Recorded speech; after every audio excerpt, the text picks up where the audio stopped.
Hi everyone! Ako nga pala uli si Ryan. Welcome to my channel. This is our first Tagalog vlog.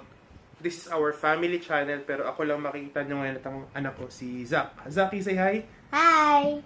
So, gusto ko lang ipakita sa inyo yung nakuha akong award sa Fly Dubai in my 10 years of service. Wow! I joined the company in July 25, 2010 and time flew so fast. Andito na ngayon tayo sa 2020.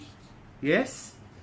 At ito ang binigyan nila sa mga nakaabot ng 10 years sa company. A very, very, very special award na nakuha naming lahat. First off, itong box na to, which is personalized. May nakalagay pang name namin dyan.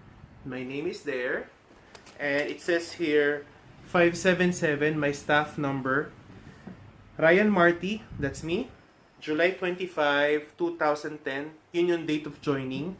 My position in the company, senior cabin crew. And my department, cabin services.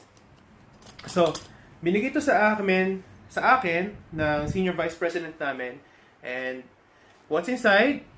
First, pakita ko, is this white folder na naglalaman ng aking 10 years of service certificate sa company. Zach, can you please read? In recognition of 10 years of service. Wow. Next, proudly Proudly awarded awarded to one Ryan Marty. Date of joining the 25 July 2010. Amazing. Wishing you continued success. Yun. Alam niyo tong anak ko, napakagaling magbasa niyan. Nasa tiyan pa lang ng asawa ko yung nagbabasa na yan. So, this is a letter from HR saying the details of the award. And next that I want to share with you is are these tickets. I have 6 tickets here. 6 na tickets na binigay ng Fly Dubai. 3 tickets economy. 3 tickets business class. We can use this when we travel across the network of the company until next year. Supposed to be itong taon na ito gagawin, kaso pandemic, masyadong maraming restrictions, and nagbawas kami ng destination. So, in-extend nila yung travel na ito until next year.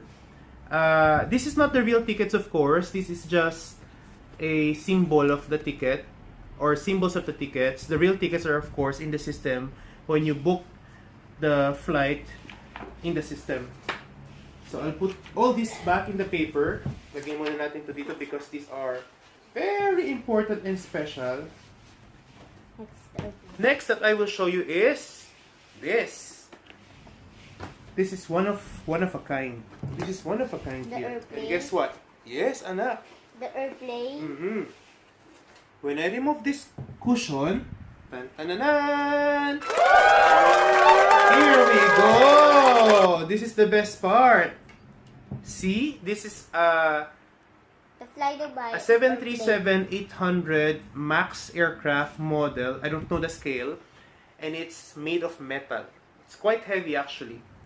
And it's a very, very symbolic award It's the for those who completed a decade in the company. So this is the stand. There's a screw. stand. Kita mo? Tapos you'll just screw it there. It's very easy. And wala kasi kaming office dito sa bahay eh. Pero kung may imagine ko lang if I have a proper office or a table for myself, it would really look great.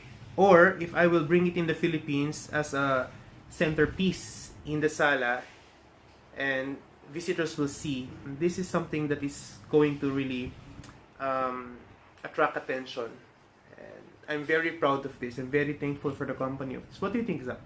Good. Is it good? You Yes. like it? Yes. So, you know what? 737-800, just to let you know, is the workhorse of the company. Ito yung talagang ginagamit ng maraming airlines sa buong mundo kasi isa to sa pinaka-durable, cost-efficient aircraft in most airlines. Wow! So, here it is. And when it was given to me by the senior vice president, she said talaga na she's very happy na narating namin tong taon na to, this duration of our service in the company, and she thanked us in our professionalism and dedication, and I'm very thrilled and honored and very happy that I've reached this far. Fly Dubai is my third airline. The first one is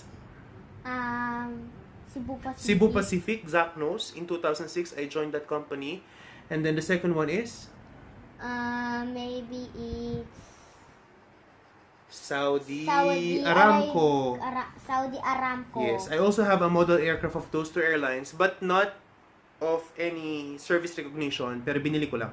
Ito talaga yung talagang first time na na-receive ko. And I hope that I can have more and more years in the company. Bata pa naman ako eh. Hopefully, God will give me more time to enjoy life and serve the company as long as I could. Yun lang, at maraming salamat for your time. If you have any questions, comments, please let me know in the comment section down, and I will respond as soon as I can because marami kaming flights these coming weeks and it will be a little bit busy. So thank you so much. Say bye-bye, Zach. Bye-bye. Bye everyone. Bye-bye, everyone.